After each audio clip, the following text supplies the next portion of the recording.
Hello, welcome to the very first episode of a indefinitely long series. Um, this will be critical reading online, and the idea is to share, explore, delve into these various books for ideas that have helped me change my life and hopefully will help us live deeper, more grounded, and more meaningful lives. So, why am I doing this? And all the books that I will be sharing on this channel are books that I believe have changed my life. And I teach here at Critical Reading. So it's a class in Meraki, based in Taipei. And what I have discovered working with students is that everybody, literally everybody, can benefit from these ideas that these books share. And it doesn't matter if you're 15 or 50, the truths that these books reveal can and will change your life for the better. And of course, the easiest thing I could possibly do is to just tell you to read these books, right? It's so easy. Just, check this book out, read it, have your life changed. But the reality is, it's not that simple, right? High school kids have a lot of schoolwork. Adults have real jobs they have to do. The reality is most people don't have the luxury to read these books. Okay, well, suppose you do have the luxury to read these books. Where do you start? What books do you even read? I can give you a reading list, but even if you start something, a lot of these texts are very, very difficult, right? They're impenetrable almost because you need a lot more context. So sometimes the payoff doesn't even come until you're reading the 10th book, of all these random things. Where are you even going to find these books in the first place? So it's just, there's so many different layers to, actually getting access and getting your way into these heavy lifting. And finally, what if you just don't like to read? So the idea, right, is we can do this together. And I thought to myself, well, what would be the next best thing than reading the book by yourself, right? What would be the second best thing that we can do together? And I realized, we'll read it together. How about do a critical reading online and we'll work through each book line by line, asynchronously, based on some kind of theme, right? Like the meaning of life or a modern society or the use of technology or what it means to be happy. These are all different ideas that are big questions that I think a lot of people nowadays tend to avoid, right? A lot of even institutions tend to avoid trying to tackle nowadays. We're all just caught up with the numbers. We're all more into return on investment. But this kind of return on investment, I'm thinking about lifelong, right? These ideas, I believe, will impact you in a very positive, very long-term way, and it will send ripples, right? Just by word of mouth, by doing this, by you reading the book. And so this is why we're doing it, and this is my hope and dream that, kind of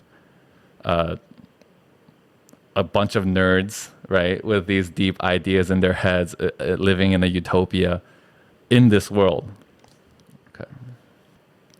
Okay, so a quick disclaimer before I start today's reading, and what better book than Closing of the American Mind by Allan Bloom.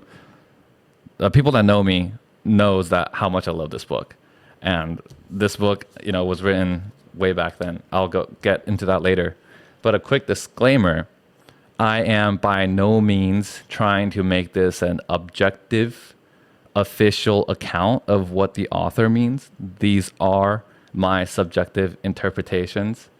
And at the end of the day, right, it is supposed to be a dialogue between you and the author. However you feel, however you think, that's equally valid because his words, the author's words, provoked those thoughts in you, right? And I don't want you to agree with me 100%. If you do, good. But if you disagree with me, even better. And if you do, comment below, email us, let us know. You know how to reach us. I want to hear your thoughts, okay? Because that's, secretly my favorite part, when students have a lot of questions and disagree, because I get to learn as well. Okay. So with that being said, let us get into the reading. So with this view, get the mic out of the way a little bit. Okay, so Closing of the American Mind by Allan Bloom. The subtitle is How Higher Education Has Failed Democracy and Impoverished the Souls of Today's Students. By today, he meant 1987, right around here. First written 1987. So it's already 30 years, into the future for us, and we are looking at the remnants of, we are living in the remnants of what he saw, right? Allan Bloom is a professor at University of Chicago, and he was a professor of the classics. And so a lot of the things that he saw was how democracy was actually letting in a lot of different levels of students. And what that has inadvertently done is it overall reduced the coherence in terms of student body and in terms of their willingness and interest in studying classics and studying philosophy.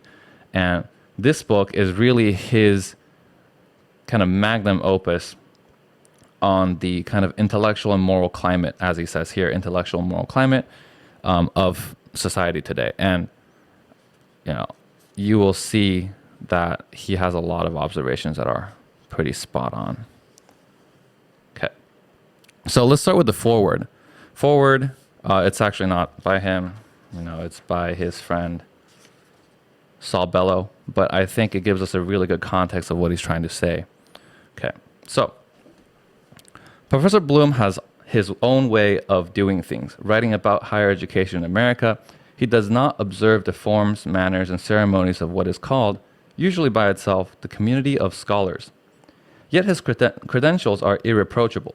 He is the author of an excellent book on Shakespeare's politics and has translated Plato's Republic and Rousseau's Emile. It will be difficult for nettled colleagues to wave him away, and many will want to do just that, for he is shrewd and meddlesome, as well as learned, and a great observer of what Mencken would call, when he was being mean, the higher learning. Oh, by the way, feel free to pause the video whenever there's like any words you don't know. I might substitute and just give you more context about things, but I will try to get out of my way because of how good his words are, and also Saul's words, and let them speak for themselves. But when I do feel like it's worthy of putting in some comments, I will do so. Okay. But Professor Bloom is neither a debunker nor a satirist, and his conception of seriousness carries him far beyond the positions of academia. He is not addressing himself primarily to the professors. They are welcome to listen, and they will listen because they come under heavy fire. But he places himself in a larger community, invoking Socrates, Plato, Machiavelli, Rousseau, and Kant, more often than he does our contemporaries. The real community of man, in the midst of all the self-contradictory simulacra of community, is the community of those who seek the truth, of the potential knowers of all men to the extent they desire to know. And honestly, this is the community that I wish to build. It's this community of people that are interested in the truth, right? What is the truth? That is a topic for another time. But we all share this desire to know more, right? And as Plato said, the more I know, the less I know, right? The more I know, the less. Yeah, something like that. But in fact, this includes only a few true friends, as Plato was to Aristotle at the very moment they were disagreeing about the nature of the good. They were absolutely one soul as they looked at the problem. So it's already a really interesting point. It's that when we disagree, that is the very moment that they are friends. I think in our modern climate, it's really hard to wrap our heads around how when the left disagrees with the right, how they can be friends. But here in the second paragraph, what Saul Bellow is arguing is that it is only when you are disagreeing, and looking at the issue together, trying to solve it, are you two true friends, right? They were absolutely one soul as they looked at the problem. This, according to Plato, is the only real friendship, the only real common good. It is here that the contact people so desperately seek is to be found. Think about the contact that we are lacking today, right? This idea of connection, this idea of unity or mutual understanding. It is only in disagreement that we can actually find this kind of unison. But we're not trying anymore. This is the meaning of the riddle of the improbable philosopher kings. They have a true community that is exemplary for all the other communities. A style of this sort will seem to modern readers marred by classical stiffness, truth, knowers, the good, man. But we can by no means deny that behind our objection to such language is a guilty consciousness of the flimsiness and not infrequently the trashiness of our modern talk about values. Think about this. This was written in 1987, right? And, you probably already feel it, like, what is the truth? What is to know? What is the good? It's because we are exactly the problem, right? That he's saying we don't have a sense of what these things are. Therefore, we feel like it's really stiff, right? This kind of structure. It's really hard for us to understand. But then our objection, as he notes, is probably because we don't have a strong sense of value. And we just feel uncomfortable being imposed certain truths. We want to feel free and feral in the sense that there are no capital T truths, and they're all just relative. So the sentences above are taken from the conclusion of Bloom's book. Parting from his readers, he is at his most earnest. He writes in a different vein when he is discussing the power of professional economists, the separation of modern science from the natural philosophy that preceded it, the phenomenon called cultural relativism, or the bottom line significance of an MBA degree. He often flashes out provocatively and wickedly. Speaking of the place of the humanities in the universities, he calls them a submerged old Atlantis, to which we turn again to try to find ourselves now that everybody else has given up. Right, the humanities as being a submerged old Atlantis, and I think we do see it nowadays, right? I think if in the 87 they're already thinking about humanities as a submerged old Atlantis, I think today we've sunk even further. Because if you just think about, the cuts in funding for the classics, for the humanities departments, how it's always shrinking, how there's not enough students, right? It's clearly true. The humanities are like the great old Paris flea market where, amidst masses of junk, people with a good eye found castaway treasures.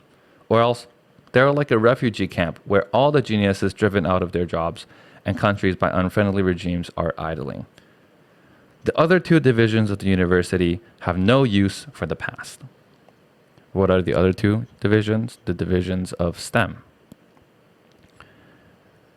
When he is not busy with the nature of the good, he can hit with the best, or should I say the worst, of them very hard. As a scholar, he intends to enlighten us, and as a writer, he has learned from Aristophanes and other models that enlightenment should also be enjoyable. To me, this is not the book of a professor, but that of a thinker who is willing to take the risk more frequently taken by writers. It is risky in a book of ideas to speak in one's own voice, but it reminds us that the sources of the truest truths are inevitably profoundly personal. I highlighted this because this is the fact, right? That's why this is a subjective interpretation. And you, the viewers, also need to have your own subjective observations and interpretations. That's how you determine and come to terms with the truth. The truest truth is because after you process it, after you digest it, you make it yours, and then you agree, right?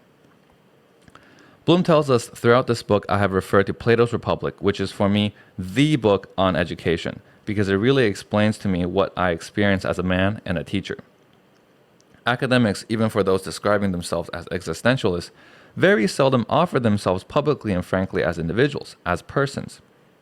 So Professor Bloom is a front-line fighter in the mental wars of our times. and as such, singularly congenial to me. If he can be a personal, I see no reason why I should remain the anonymous commentator. I think part of the reason why I decided to put this online and put my face on the internet and talk about these really big topics is precisely this, that if Allan Bloom is someone that is willing to put his entire career on the line and write a book about this and be a frontline fighter in the mental wars of our times, like, who am I to not do this, right? And I really do believe that we need more people to be out there and talk about things they believe in, whether or not I agree with you or disagree with you.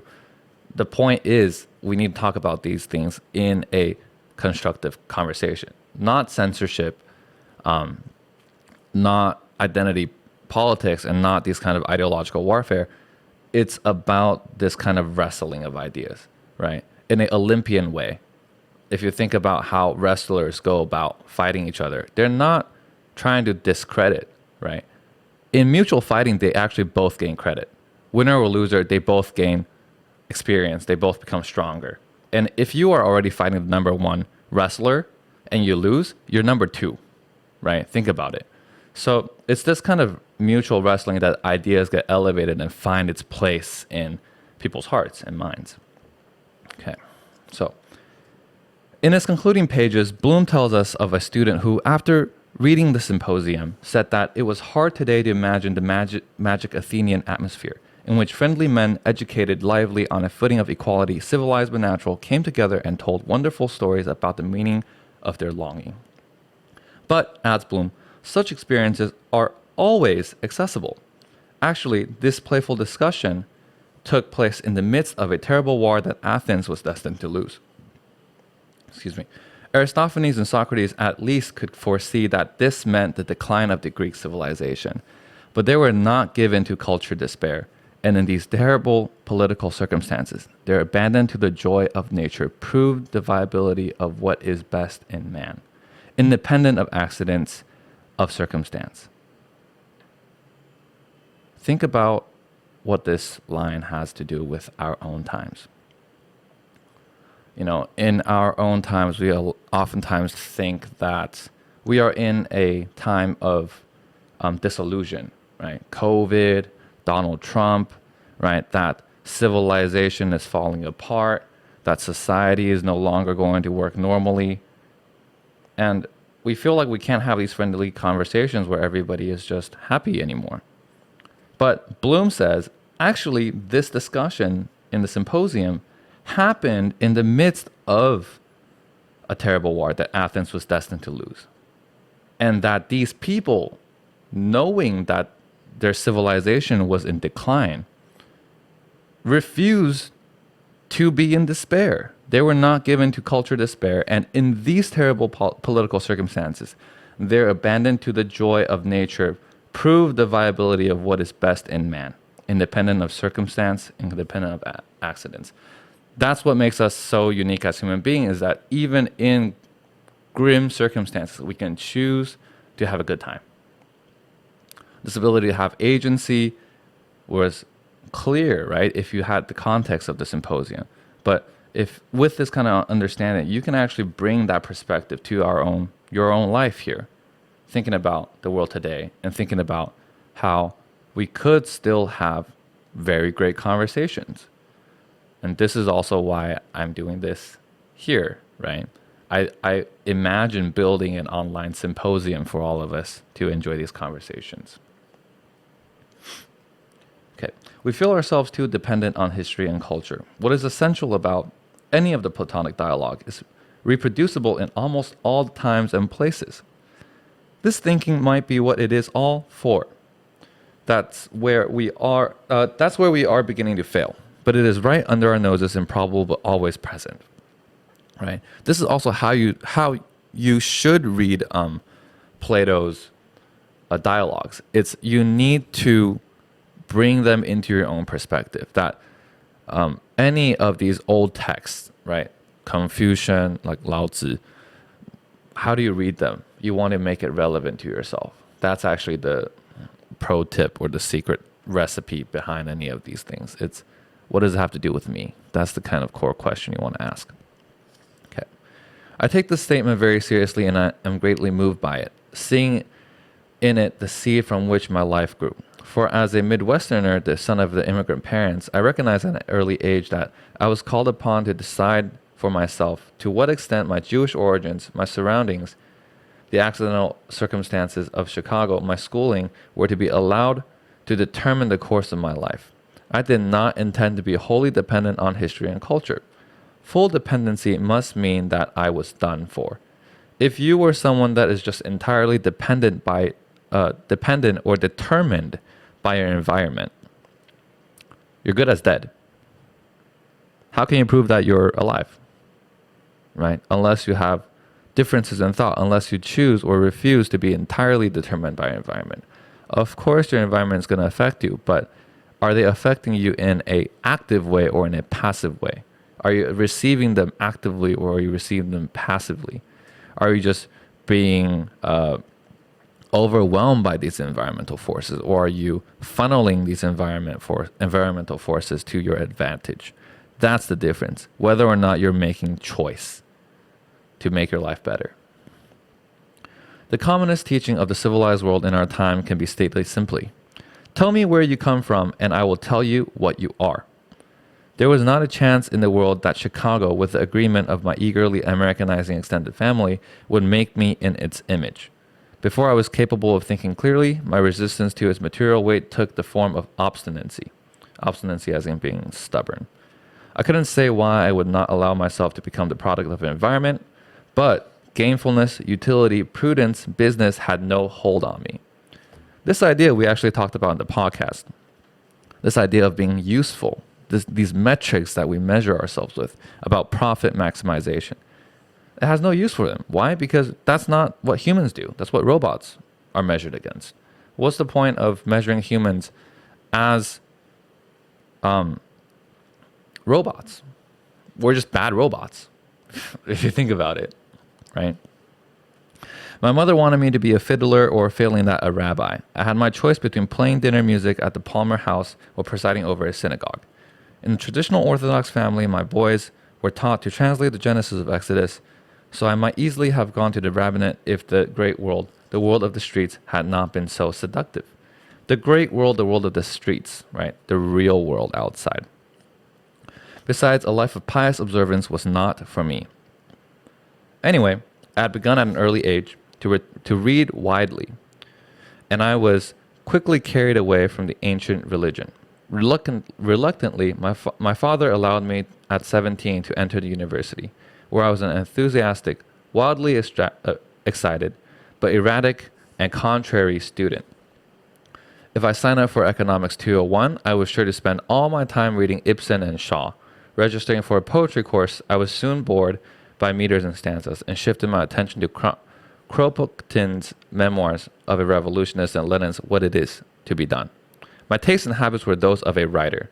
I preferred to read poetry on my own without the benefits of lectures on the caesura. To rest my book-strained eyes, I played pool and ping pong at the men's club.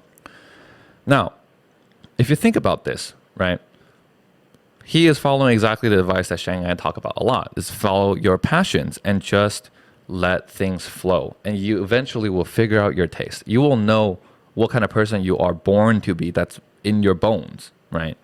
And he took economics, he did all these things. This is a form of being anti-fragile, to expose yourself to all these different concepts and experiences, and something will stick. But say if you only take economics, you'll never know, right, whether or not secretly, right, deep down, you're actually an anthropologist or a philosopher.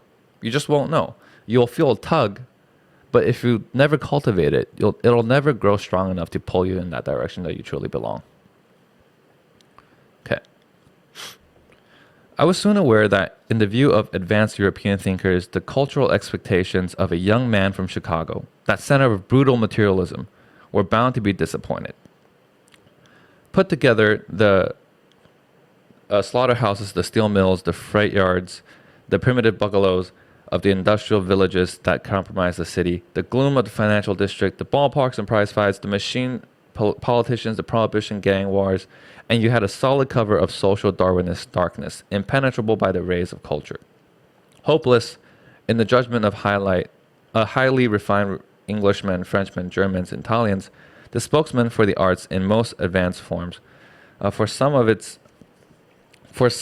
these foreign observers, America had many advantages over Europe.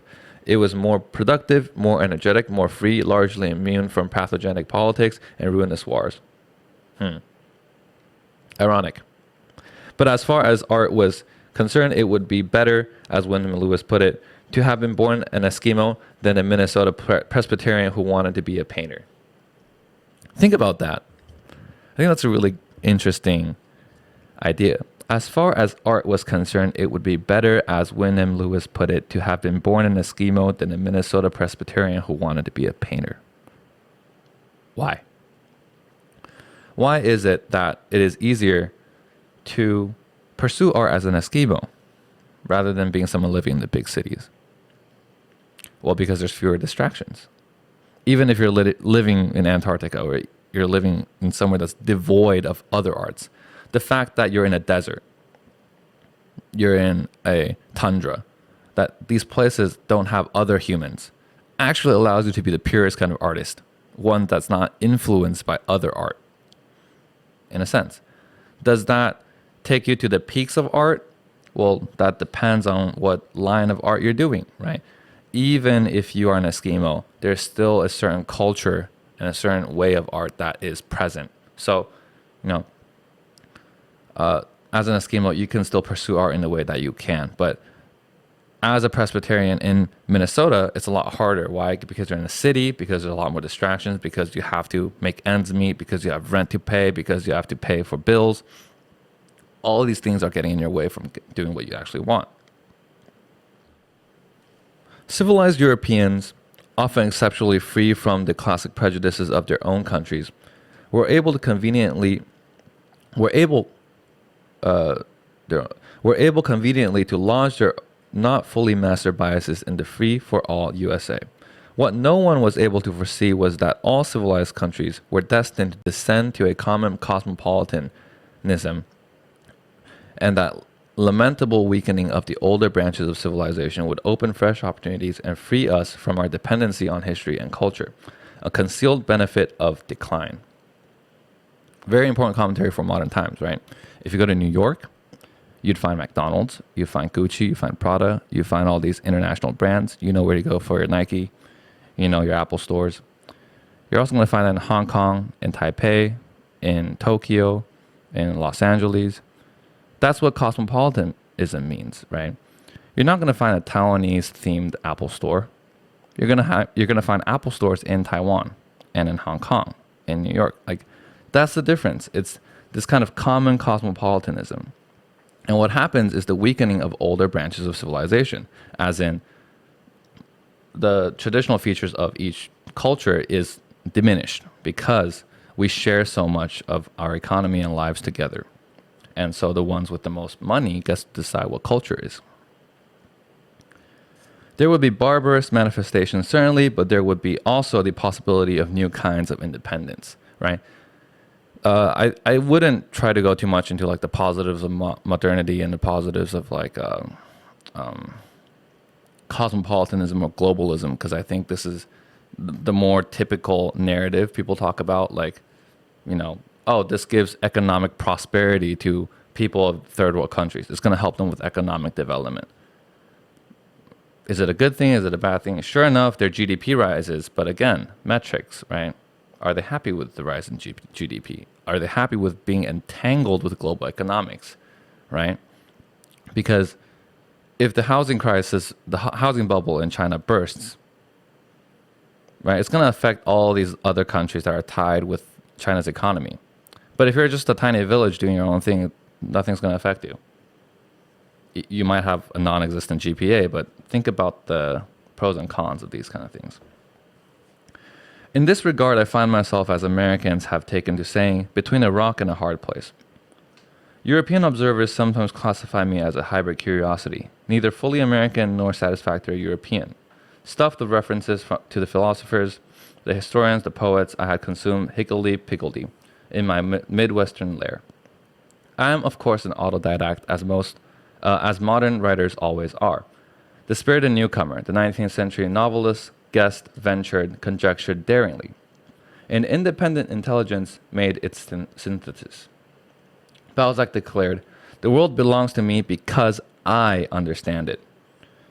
Professor Bloom's book makes me fear that the book of the world, so richly studied by autodidacts, is being closed by the learned, who are raising walls of opinion to shut the world out.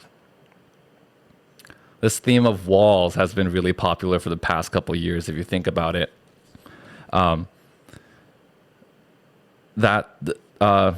The book of the world, right? What does that mean? That means life. So richly studied by autodidacts, people that actually go out of their way to learn things for themselves, is being closed by the learned, the academics, the MBA weasels that tell you, oh, you should profit maximize, who are raising the walls of opinion to shut the world out. Think about how that is working in the world today. It is very true that modern society suffocates the heroic sense of life. That's what I wrote on the side. Okay. This is also a great quote. "The world belongs to me because I understand it." I'm not going to go too in depth. I think you could play with it in your own head. From a different standpoint, American readers sometimes object to a kind of foreignness in my books. I mentioned old world writers have highbrow airs and appear to put on the dog. I readily concede that here and there I am probably hard to read, and I am likely to become harder as the illiteracy of the public increases. Throwing shade, in case you didn't pick that up. It is never an easy task to take the mental measures of your readers. There are things that people should know if they are to read books at all, and out of respect for them or to save appearance, one is apt to assume more familiarity on their part with the history of the 20th century than is objectively justified. Besides, a certain psychic unity is always taken for granted by writers. So too by readers. You kind of have to know and assume you know what they're saying in a way that allows you to actually conversate with these authors. And this is also what I'm doing here, is to show you like the way to read these books is to think in a way that try to understand them in a way that works for yourself. Others are in essence like me, and I am basically like them, give or take a few minor differences. A piece of writing is an offering. You bring it to the altar and hope it will be accepted. You pray at least that rejection will not throw you into a rage or turn into a Cain. Perhaps naively, you produce your favorite treasures and pile them in an indiscriminate heap. Just like how this book might have been in an indiscriminate heap. And honestly, I don't even remember how I found this book, but certainly changed my life. Those who do not recognize their value now may do so later, and you do not always feel that you are writing for any of your contemporaries. It may well be that your true readers are not here as yet, and that your book will cause them to materialize. You know, in the same way, I hope these YouTube videos, for those of you watching in the future, will materialize because I've made these videos for you. There are times when I enjoy making fun of the educated American. Herzog, for instance, was meant to be a comic novel. A PhD from a good American university falls apart when his wife leaves him for another man. He is taken by epistolary fit and writes grieving, biting, ironic, and rambunctious letters, not only to his friends and acquaintances, but also to the great men, the giants of thought, who formed his mind. What is he to do in the moment of crisis? Pull Aristotle or Spinoza from the shelf and storm through the pages looking for consolation and advice? The stricken man, as he tries to put himself together again, interprets his experience, makes sense of his life, becomes clearly aware of the preposterousness of such an effort.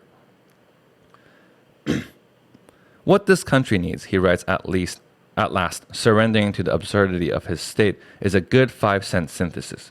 Here he echoes Mr. Marshall, Woodrow Wilson's vice president, who had said about the time of the Great War, what this country needs is a good 5-cent cigar. Certain readers of Herzog complained that the book was difficult, much as they might have sympathized with the unhappy comical history professor. They were occasionally put off by his long and erudite letters. Some felt that they were being asked to sit for a difficult exam in a survey course in intellectual history and thought it meant of me to mingle sympathy and wit with obscurity and pedantry. But I was making fun of pedantry. The reply, if that was your purpose, you didn't altogether succeed. Some of your readers thought you were setting up a challenge, something resembling an obstacle course or an egghead crossword puzzle for members of Mensa. So sometimes authors, especially authors of these kind, they like to write in impenetrable ways. They like to write in very difficult language. And part of their justification is like, oh, well, if you don't understand it, then you weren't qualified to understand it in the first place. I think that's bullshit, right? I think if you're a good writer, you should be able to write it in a way that people will understand. But yeah, let's keep going. A few may have been flattered while others resented being tested. People reserve their best thinking for their professional specialties and next in line for serious matters confronting the alert citizen. Economics, politics, disposal of nuclear waste. The day's work done, they wanted to be entertained. They can't see why their entertainment should not simply be entertaining, and in some ways I agree, for I myself, in reading Montaigne, as I sometimes do, am tempted to skip his long citations from the classics, which put my high school Latin under some strain. And it is not amusing to send oneself back to high school. To finish with Herzog, I meant that the novel to show how little strength higher education had to offer a troubled man. In the end, he is aware that he has had no education in the conduct of life. At the university, who was there to teach him,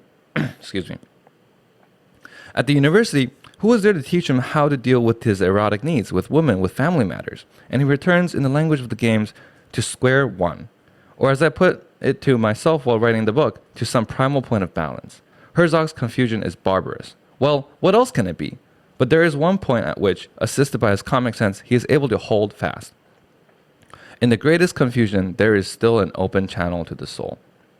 It may be difficult to find because by midlife it is overgrown, and some of the wildest thickets that surround it grow out of what we describe as our education. But the channel is always there, and it is our business to keep it open, to have access to the deepest part of ourselves, to that part of us which is conscious of a higher consciousness. So this is a critical paragraph for us to read. To finish with Herzog, I meant that the novel to show how little strength higher education has to offer a troubled man. In the end, he is aware that he has no education in the conduct of life. Universities used to be a place where it teaches you how to be a fully matured, grown human being, right? How do you handle the troubles of life? How do you handle betrayal? How do you handle cowardice? How do you become courageous? How do you truly love someone? What kind of friendship are there? What kind of love are there? What are the ways to be a good human being? These are questions that are no longer being discussed or talked about in higher education. And Herzog, right, this guy who has a PhD, could not figure out why his wife left him for another man. And the reason is probably because he has a PhD and nothing else. Just kidding. So, Herzog's confusion is barbarous, right? Well, what else can it be? He has no study in the classics. He doesn't understand how to conduct himself in times of turmoil, right? He can't pick himself up because he never learned what it feels like to fall down and pick himself up.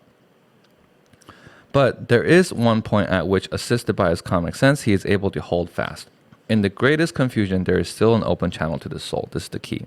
That even in times of great confusion, you still have a way out. It may be difficult because by midlife it is overgrown, and some of the wildest thickets that surround it grow out of what we describe as our education. So he's saying that it's actually our education. We are actually educated out of a sense of how to conduct life properly, right? But the channel is always there, and it is our business to keep it open, to have access to the deepest part of ourselves, to that part of us which is conscious of a higher consciousness. by means of which we make final judgments and put everything together. The impedance of this consciousness, which has the strength to be immune to the noise of history and the distractions of our immediate surroundings, is what the life struggle is all about. The soul has to find and hold its ground against hostile forces, sometimes embodied in ideas which frequently deny its very existence, and which indeed often seem to be trying to annul it together. Very powerful passage as well. We've seen this before, right? The independence of this consciousness, which has the strength to be immune to the noise of history and the distractions of our immediate surroundings, is what the life struggle is all about. In choosing joy, in a time of Athenian warfare, where the Greek civilization is destined to decline, that is Plato and his characters living to the fullest. It's actually in a time of disillusion, when you choose to be happy, that your life is actually being at its full potential. That is what life struggle is all about. Why? Just think about it. It's a lot easier to be happy in heaven than be happy in the current state of the world. But if you can be happy in the current state of the world, then you've actually really won in life, right? This is what life struggle is all about. The soul has to find and hold its ground against hostile forces, sometimes embodied in ideas which frequently deny its very existence, and which indeed often seem to be trying to annul it altogether. Like what?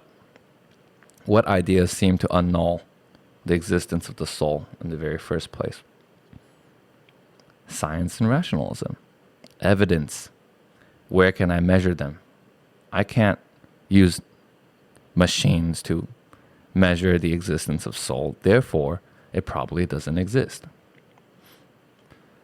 Well, I can't convince you that the soul exists, but for me personally, I do know it exists. But it's not the kind of soul that you think, right? The soul isn't this kind of like ghost that floats over or like possesses your body and like leaves you when you pass out. That's all, I think, metaphorical or analogies. It's actually a lot more poetic than what most people take to be like a soul and non-existent. You know, a lot of atheists or scientists tend to think of the soul as this kind of caricature that you see on the TV. And I used to think that too, so this is why I have a real strong feeling about that. Okay. Romantic poets and other edifying theorists of the 19th century had it wrong. Poets and novelists will never be legislators and teachers of mankind. That poets, artists should give new eyes to human beings, inducing them to view the world differently. Converting them from fixed modes of experience is ambitious enough if one must offer a purposive account of the artist's project. What makes that project singularly difficult is the disheartening expansion of trained ignorance and bad thought. For to put the matter at its baldest, we live in a thought world, and the thinking has gone very bad indeed. Therefore, the artist, whether or not he views himself as an intellectual, is involved in thought struggles. Thinking alone will never cure what ails him, and any artist should be grateful for a naive grace which puts him beyond the need to reason elaboratively. What does it mean that we live in a thought world and that thinking has gone very bad, or the trained ignorance? For example, what is the value of art? What is the value of contemporary art? How much is this piece worth? What about Banksy? We tend to think about Banksy as something that's really amazing, right? And we price that at these ridiculous prices, and that, you know, we think it's like revolutionary or mind-boggling. And oftentimes these feelings are because of the price.